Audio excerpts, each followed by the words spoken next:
ஓம் ஸ்ரீ குருப்பியோ நமஹ. ஸ்ரீ மகாபரிவாஜனம் மகாபரிவாஜனம் மகாபரிவாஜனம். இன்றைக்கி தெய்வத்தின் குரல் பாகம் 4 அத்வைதம் என்ற தலைப்பில் பெரிவா சொல்கிறத மேலே வாசிக்கிறேன். இந்த பக்கம் 607 ஆரம்பிக்கிறது. அலுத்து போனாலும் அற்றுப்போவதில்லை.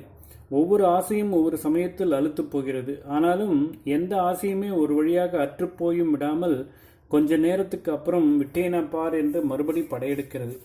ஆசையை பூர்த்தி பண்ணும் வஸ்துவின் அனுபவம் ஜீவனுக்கு திரும்ப திரும்ப வேண்டியிருக்கிறது. அதற்கு அவன் அடிமையாகி விடுகிறான், அடிக்ட் ஆகி விடுகிறான்.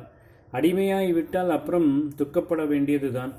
ஷவர் பாத் தான் தனக்கு ஹேபிட் என்றால் எல்லா இடத்திலும் ஷவர் கிடைக்குமா?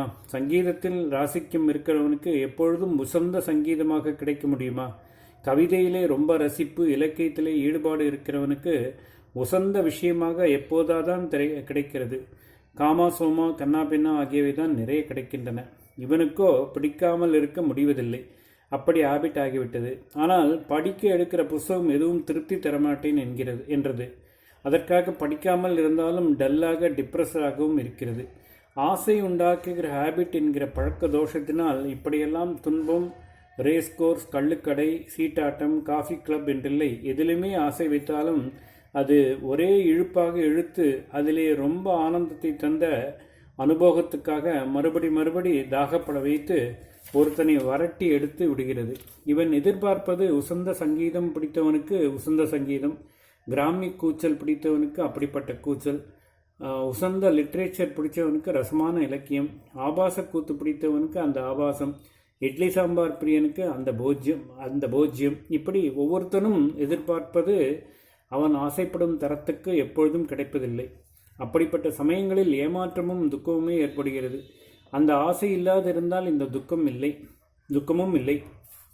குறிப்பாக ஒன்றிலே ரொம்ப ஆசை வைத்து ஓஹோ என்று சந்தோஷிப்பதாலேயே அது கிடைக்காத போதெல்லாம் ஒரேடியாக குறைப்பட்டு கொண்டு துக்கம் கொண்டாடுவதாக ஆகிறது. அதே ரகத்தைச் சேர்ந்த வேறு நல்ல விஷயங்களை கூட உள்ளபடி அனுபவிக்க ரசிக்க முடிவதில்லை. இவனுக்கு ஏதோ ஒரு ராகம், ஏதோ ஒரு கீர்த்தனம் ஃபேவரைட் என்றால், ஒரு வித்வான் வேறே எத்தனை ராகம் எத்தனை கீர்த்தனம் தேவகானமாக பாடி சபை பூராவும் கொண்டாடினாலும் இவன் மட்டும் தனக்கு பிடித்ததையே பாடவில்லையே என்று மூக்கால் அழுகிறான். இப்படியே இவனுக்கு ஒருத்தர் ஃபேவரைட் வித்வான் என்றால் வேறே எத்தனை வித்வான்கள் நன்றாக பாடினாலும் தனக்கு பிடித்தவர் பாடவில்லையே என்றே குறைப்படுகிறான். சுவாமியார்கள் விஷயத்திலும் கூட இப்படி உண்டு. ஏதோ ஒரு க்ஷேத்திரமூர்த்தியிடம்தான் ஒருத்தனுக்கு ரொம்ப பிடித்தம் என்றால் வேறே எந்த கோவிலுக்கும் போனாலும் அங்கே எத்தனை பேர் பக்தி பரவசமாக தரிசனம் பண்ணி கொண்டிருந்தாலும் இவன் மட்டும் அந்த மாதிரி ஆகுமா என்றுதான் குறையோடு நினைத்து கொள்கிறான். யாரோ ஒரு சுவாமியாரை பெரியவர் என்று பிடித்துவிட்டால் அப்புறம் வேறே எந்த மகானை பார்த்தாலும் அவர் மாதிரி ஆகாது என்று முனகிக் கொள்கிறான். அப்புறம் நமக்கு பிடித்த சுவாமிக்கே எத்தனை நன்றாய் அலங்காரம் பண்ணியிருந்தாலும் பிக்ஷாடன அலங்காரம் மாதிரி ஆகுமா என்று குறைப்படுவது. நமக்கு பிடித்த சுவாமிகளே கீதை உபன்யாசம் எவ்வளவு உயர்வாக பண்ணினாலும் விவேக சூடாமணி பண்ணப்படாதோ என்று குறைப்படுவது என்றெல்லாம் ஒன்றில் ஆசை சந்தோஷம் என்பதாலேயே அநேக வேறு சந்தோஷங்களை பறிகொடுப்பதாக ஆகிறது. அதற்காக நமக்கு பிடித்ததை நிரந்தரமாக பிடித்து வைத்துக் கொள்ள முடிகிறதா? இல்லை. அது எப்போதாவது தான் கிடைத்தால் கிடைக்கிறது. அப்படி கிடைக்காத போது ஒன்றும் பிடிக்க மாட்டேன் என்கிறது. சொல்லத் தெரியாத வேதனையாக இருக்கிறது. சில சமயத்தில் கோபமாக கூட வருகிறது.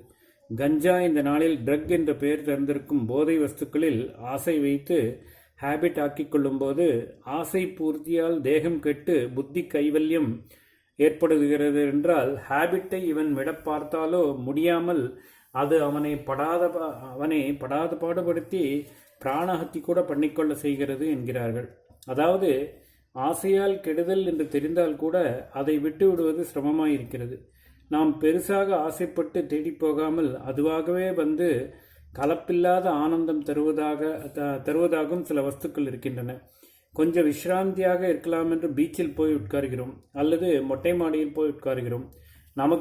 நமக்கு அன்று பூர்ணிமை என்று தெரியாது. ஆனால் தலையை தூக்கி பார்த்தால் பூர்ணச்சந்திரன் வெண்ணெய் கட்டி மாதிரி அழகாக தெரிகிறது. குளுகுளுவென்று சந்திரிகை கொட்டுகிறது. நாம் ஆசைப்படாமலே ஆனந்தம் கிடைக்கிறது. இந்த ஆனந்தத்துக்காக நாம் எந்த கஷ்டமும் படவில்லை. இதற்கு அப்புறமும் இந்த அனுபவத்தால் ஒரு கெடுதலும் வரப்போவதில்லை. எல்லாம் சரிதான். ஆனாலும் இந்த ஆனந்தம் எத்தனை நாழி சாஸ்வதம்? அது உள்ளளவும் கூட, அதாவது ராத்திரி பூரா நம்மால் அதை பார்த்து கொண்டிருக்க முடிகிறதா? உசந்தால் ஒரு மணி பார்க்கிறோம், அப்புறம் அந்த ஆனந்தம் நிற்கிறதா? ஆனாலும் இன்றைக்கு பார்த்ததில் ஹேபிட் மாதிரி கொஞ்சம் ஏற்பட்டு விட்டது. நாளைக்கும் சந்திரனை பார்க்கிறோம், ஆனால் அது இன்று மாதிரி இல்லை, கொஞ்சம் மூலியாகத்தான் இருக்கிறது. இன்று பூர்ணமாக பார்த்தது நாளைக்கு மூலியாக பார்க்கும்போது என்னவோ போல் இருக்கிறது.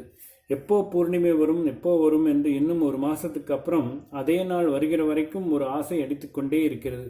அதாவது முதலில் பூர்ணிமைக்காக ஆசைப்படாவிட்டாலும் அதை பார்த்து ஆனந்தப்பட்ட பின் ஆனந்தமே ஆசையை உண்டாக்கி விடுகிறது. இப்படி எதிர்பாராமல் தானாகவே ரொம்ப ஆனந்தமாக வருகிறவையும் பிற்பாடு அது வராதா என்று பார்க்க வைக்கிற ஆசையை ஏற்படுத்தி விடுகிறது. எந்த ஆனந்தமானாலும் அது நிரந்தரமாய் இருப்பதில்லை. ஆதலால் அந்த ஆனந்தத்துக்கு காரணமான வஸ்து ஏதோ ஒரு சமயத்தில் மட்டுமே நமக்கு கிட்டுவதாய் இருந்து கொண்டு மற்ற சமயங்களிலெல்லாம் அதற்காக நம்மை தவிக்க பண்ணி கொண்டிருக்கிறது. நல்லதுக்கில்லாதகளை போலவே நல்லதின் விஷயத்திலும் இப்படியே இருக்கிறது. ஈஸ்வர தரிசனம் க்ஷணகாலம் கிடைத்து அவன் மறைந்து போய் விட்டானால் அப்புறம் அந்த தரிசன ஆசை பக்தனை பைத்தியமாக வெறியாக ஆக்கிவிடுகிறது.